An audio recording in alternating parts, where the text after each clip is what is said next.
हरे कृष्णा, राधे राधे। आज की वीडियो में हम देवशयनी एकादशी की व्रत कथा सुनेंगे। कथा सुनने से पहले एक जल का लोटा पास में भर के रख लें।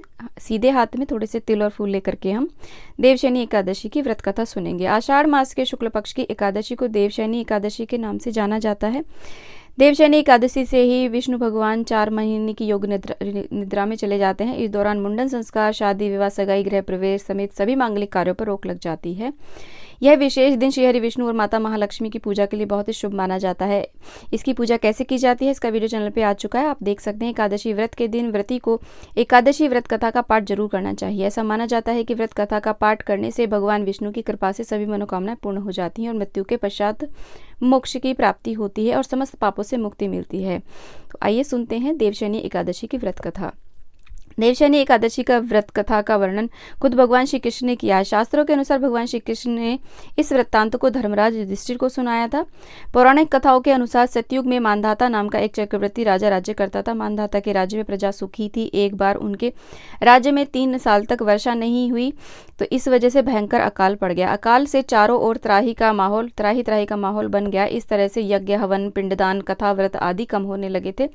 प्रजा ने अपने राजा के पास जाकर के अपने दर्द के बारे में बताया। राजा इस अकाल से चिंतित थे। उन्हें लगता था कि उन्होंने न जाने कौन से पाप कर्म हो गए जिससे प्रजा को इस प्रकार का कठोर दुख मिल रहा है।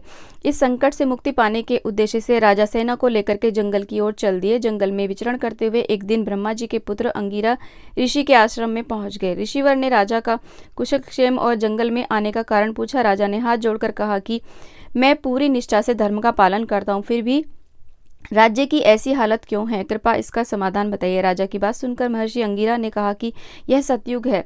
इस युग में छोटे से पाप का भी बड़ा भयंकर दंड मिलता है। महर्षि अंगिरा ने राजा मानधाता को आषाढ़ माह के शुक्ल पक्ष की एकादशी का व्रत करने के लिए कहा।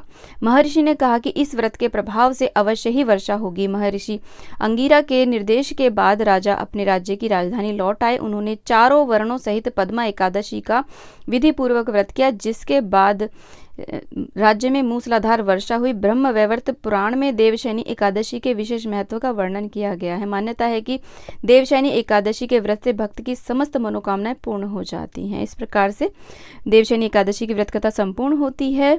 तो उम्मीद करती हूँ वीडियो आपके लिए बहुत ही यूजफुल लगा। वीडियो थोड़ा सा भी यूजफुल लगा है तो प्लीज़ वीडियो को लाइक शेयर, चैनल को जरूर सब्सक्राइब करिएगा और कमेंट बॉक्स में विष्णु भगवान की जय अवश्य लिखिएगा। जय विष्णु भगवान।